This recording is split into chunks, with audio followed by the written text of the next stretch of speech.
Stroke iskemik merupakan jenis stroke yang sering ditemui, sekitar 80% dari semua kasus stroke. Stroke iskemik terjadi apabila jaringan dan sel-sel otak mengalami kekurangan oksigen dan nutrisi yang disebabkan adanya penyempitan atau penyumbatan pembuluh darah.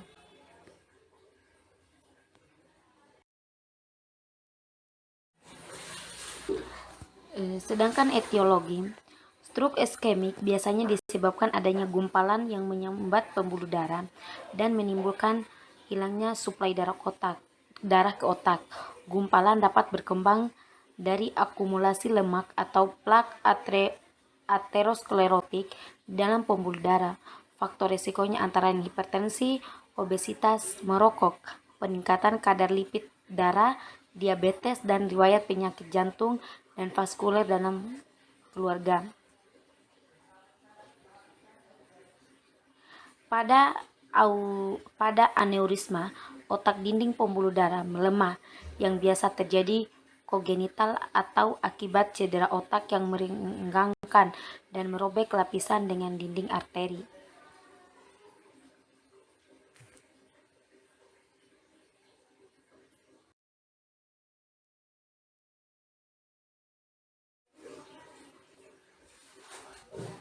Patofisiologi. Otak sangat tergantung pada oksigen dan tidak mempunyai cadangan oksigen. Jika aliran darah ke setiap bagian otak terhambat karena trobus atau embolus, maka mulai terjadi kekurangan oksigen ke jaringan otak. Kekurangan selama 1 menit dapat mengarah pada gejala yang dapat menyebabkan nekrosis mikroskopik neuron-neuron. Akibat iskemik mood atau karena henti jantung atau hipotensi atau hipoksia karena akibat proses anemia dan kesukaran untuk bernapas. Pada stroke, trombosis atau metabolik, maka otak mengalami iskemia dan infrak, sulit ditentukan. Akibat penurunan CBV erosional, suatu daerah otak terisolasi dari jangkauan aliran darah yang mengangkut oksigen dan glukosa yang sangat diperlukan untuk metabolisme oksidatif cerebral. Arteri cerebri media tersumbat di dekat percabangan kortikal utamanya. Pada cabang arteril dapat menimbulkan afasia berat bila yang terkena hemisfer cerebri dominan bahasa lesis, yaitu infrak, pendarahan, dan tumor pada bagian posterior dari gyrus temporalis superior, area Wernicke, menyebabkan afasia spastis, yaitu klien tidak dapat memahami bahasa lisan dan tertulis.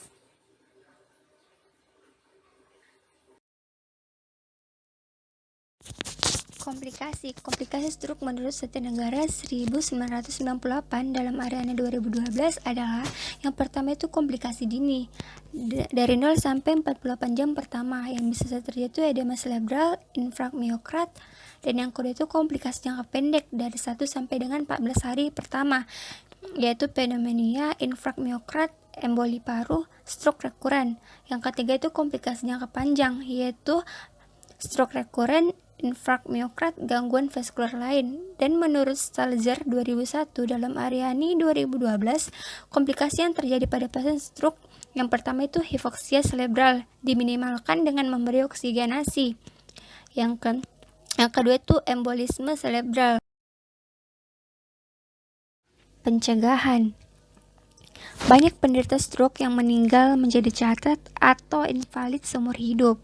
Stroke dapat dicegah, setidaknya dapat diundurkan munculnya dengan berbagai pencegahan, diantaranya pencegahan primer, memasyarakatkan gaya hidup sehat bebas stroke, dengan cara menghindari rokok, stres mental, alkohol, kegemukan, konsumsi garam berlebihan, obat-obat golongan amfetamin, kokain, dan sejenisnya. Yang kedua itu dengan cara mengurangi kolesterol dan lemak dalam makanan, yaitu dengan cara mengendalikan hipertensi, diabetes mellitus, penyakit jantung misalnya fibrilasi atrium, infrak miokard akut, penyakit jantung reumatik, penyakit vaskular aterosklerotik lainnya. Yang kedua itu pencegahan sekunder, memodifikasi gaya hidup berisiko stroke dan faktor resiko, misalnya hipertensi, diabetes mellitus, penyakit jantung aritmia dan valvular, dan dislipidemia. Selanjutnya itu dengan berhenti merokok, menghindari alkohol, kegemukan, dan kurang gerak, melibatkan peran serta keluarga seoptimal mungkin. Pencegahan stroke ini merupakan salah satu tujuan utama dari program kesehatan.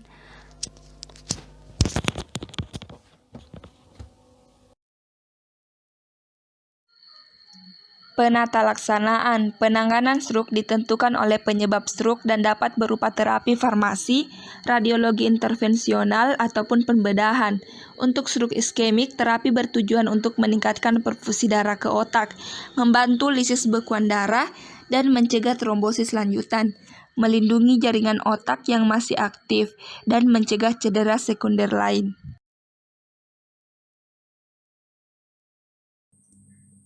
Pemeriksaan penunjang yang pertama itu pemeriksaan CT scan, yang kedua ialah pemeriksaan magnetic resonance imaging, yang ketiga ialah pemeriksaan magnetic resonance angiografi, yang keempat ialah pemeriksaan transonografi karotis dan Doppler transkranial, yang kelima ialah pemeriksaan lumbal fungsi, yang keenam ialah pemeriksaan EKG. Selanjutnya ialah pemeriksaan darah, pemeriksaan elektroencephalografi, yang ke-9 ialah pemeriksaan angiografi cerebral, yang ke-10 ialah pemeriksaan sinar X tengkorak, yang ke-11 ialah pemeriksaan fototoraks. Klasifikasi. Sekitar 80% sampai 85% stroke adalah penyakit yang terjadi akibat obstruksi atau bekuan di satu atau lebih arteri besar pada sirkulasi cerebrum. Klasifikasi stroke iskemik berdasarkan waktunya terdiri dari yang pertama, transient ischemic attack atau TIA, yaitu defisit neurologis membaik dalam waktu kurang dari 30 menit. Yang kedua, reversible ischemic neurologi deficit atau RIN, defisit neurologis membaik kurang dari 1 minggu. 3. Stroke in evolution atau C atau progressive stroke. Yang keempat, complete stroke, itu beberapa penyebab dari stroke iskemik.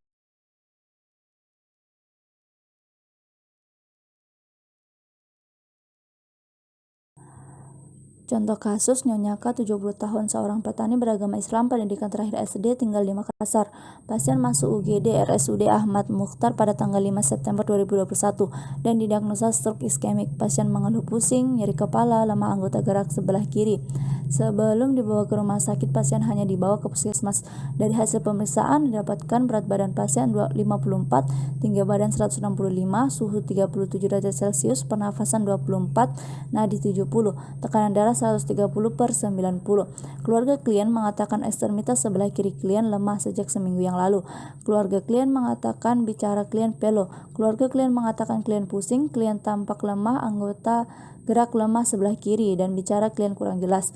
Dari hasil pemeriksaan fisik didapatkan rambut klien dengan keadaan berminyak, mukosa bibir pasien kering, lidah pasien agak pencong ke kiri.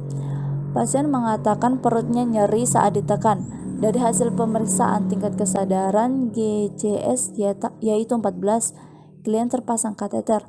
Urine output 150 cc dan keluarga klien mengatakan klien sudah 6 hari tidak BAB.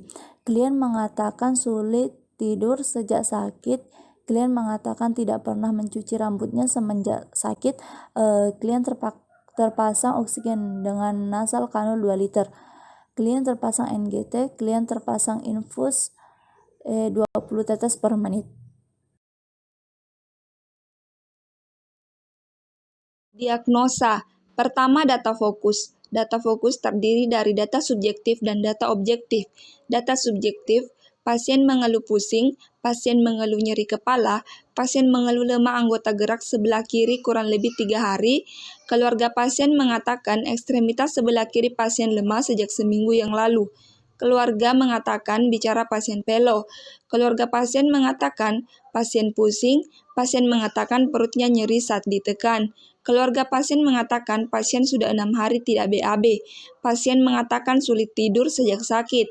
Pasien mengatakan tidak pernah mencuci rambutnya semenjak sakit. Kemudian data objektifnya, berat badan pasien 54 kg, tinggi badan 165 cm, suhu 37 derajat Celcius, pernapasan 24 kali per menit, nadi 70 kali per menit, tekanan darah 130/90 mmHg, pasien tampak lemah, anggota gerak lemah sebelah kiri, dan bicara pasien kurang jelas. Rambut pasien dalam keadaan berminyak, mukosa bibir pasien kering, lidah pasien agak pencong ke kiri, GCS 14, E4, V5, M5. Klien terpasang kateter, urin output 250 cc, klien terpasang oksigen dengan nasal kanul 2 liter, klien terpasang NGT, klien terpasang infus ringer laktat 20 tetes per menit.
NGT, data DS-nya keluarga pasien mengatakan pasien bicara pelo. Masalah keempat yaitu konstipasi. Etiologinya ketidakadekuatan toileting, terjadinya konstipasi. Dibuktikan dengan data DO tidak ada, data DS keluarga pasien mengatakan pasien sudah 6 hari tidak BAB. Masalah kelima, gangguan pola tidur. Etiologinya hambatan lingkungan, kemudian terjadi gangguan pola tidur. Dibuktikan dengan data DO tidak ada, data DS pasien mengatakan sulit tidur sejak sakit. Kemudian masalah terakhir atau keenam, defisit perawatan diri. Etiologinya stroke, hambatan dalam beraktivitas dan bermobilisasi, terjadi defisit perawatan diri. Dibuktikan dengan data DO, rambut pasien dalam keadaan berminyak, dan data DS, pasien mengatakan tidak pernah mencuci rambutnya semenjak sakit. Diagnosa keperawatan. Pertama, risiko perfusi cerebral tidak efektif berhubungan dengan penurunan aliran darah ke otak.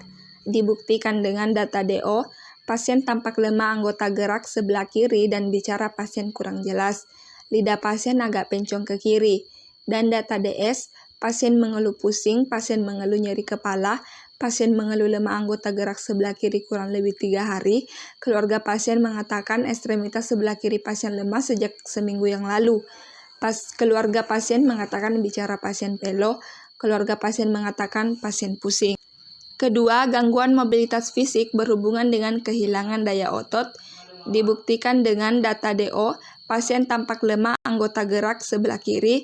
Data DS, pasien mengeluh lemah anggota gerak sebelah kiri kurang lebih 3 hari. Keluarga pasien mengatakan ekstremitas sebelah kiri pasien lemah sejak seminggu yang lalu. Ketiga, gangguan komunikasi verbal berhubungan dengan penurunan fungsi pada korteks cerebri dan area Brodmann. Dibuktikan dengan bicara pasien kurang jelas, lidah pasien agak pencong ke kiri, pasien terpasang oksigen dengan nasal kanul 2 liter, pasien terpasang NGT, dan data DS keluarga mengatakan bicara pasien pelo.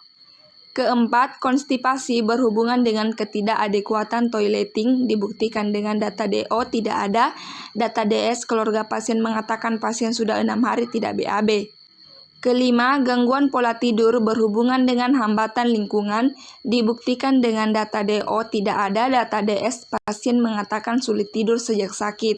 Terakhir, defisit perawatan diri berhubungan dengan hambatan dalam beraktivitas dan bermobilisasi dibuktikan dengan data DO, rambut pasien dalam keadaan berminyak, data DS pasien mengatakan tidak pernah mencuci rambutnya semenjak sakit. Intervensi keperawatan. Pada diagnosa pertama, yaitu resiko perfusi serebral tidak efektif, intervensinya yaitu pemantauan tekanan intrakranial dengan luaran keperawatan. Setelah dilakukan intervensi 3 kali 24 jam, diharapkan perfusi serebral meningkat dengan kriteria hasil, tingkat kesadaran meningkat, sakit kepala menurun, dan tekanan darah membaik. Intervensi kedua, dengan diagnosa gangguan mobilitas fisik yaitu dukungan mobilisasi. Setelah dilakukan intervensi 3 kali 24 jam, diharapkan mobilitas fisik meningkat dengan kriteria hasil, pergerakan ekstremitas meningkat, kekuatan otot meningkat, dan nyeri menurun. Ketiga, gangguan komunikasi verbal intervensinya yaitu promosi komunikasi, defisit bicara. Setelah dilakukan intervensi 3 kali 24 jam, diharapkan komunikasi verbal meningkat dengan kriteria hasil, kemampuan berbicara meningkat, pelo menurun. Keempat, konstipasi. Intervensi keperawatannya yaitu manajemen konstipasi. Setelah dilakukan intervensi 3 kali 24 jam, diharapkan eliminasi fekal membaik. Dengan kriteria hasil, keluhan defekasi lama dan sulit menurun. Kelima, gangguan pola tidur. Intervensi keperawatannya yaitu dukungan tidur. Setelah dilakukan intervensi 3 kali 24 jam, diharapkan pola tidur membaik. Dengan kriteria hasil, keluhan sulit tidur meningkat. Keenam, defisit perawatan diri. Intervensi keperawatannya dukungan perawatan diri. Setelah dilakukan intervensi 3 kali 24 jam, diharapkan perawatan diri meningkat dengan kriteria hasil, kemampuan mandi meningkat, kemampuan ke toilet meningkat. Rasulullah Shallallahu Alaihi Wasallam bersabda, "Ni'matani maghbunun fihima katsirum minan nasi sihhatu wal faraghu." Ada dua kenikmatan yang banyak manusia tertipu, yaitu nikmat sehat dan waktu senggang. Hadis riwayat Bukhari. Ibnu Battal menjelaskan bahwa makna hadis ini adalah seorang tidak dikatakan memiliki waktu luang hingga ia juga memiliki badan yang sehat. Barang siapa yang memiliki hal tersebut, waktu luang dan waktu sehat, hendaknya ia bersemangat agar jangan sampai ia tertipu dengan meninggalkan syukur kepada Allah atas segala nikmat yang diberikannya. Termasuk bersyukur kepada Allah ialah dengan melaksanakan segala perintahnya dan menjauhi segala larangannya. Barang siapa yang tidak bersyukur seperti itu, maka ia orang yang tertipu. Fathul Bari fi Syahril Sahihil Bukhari.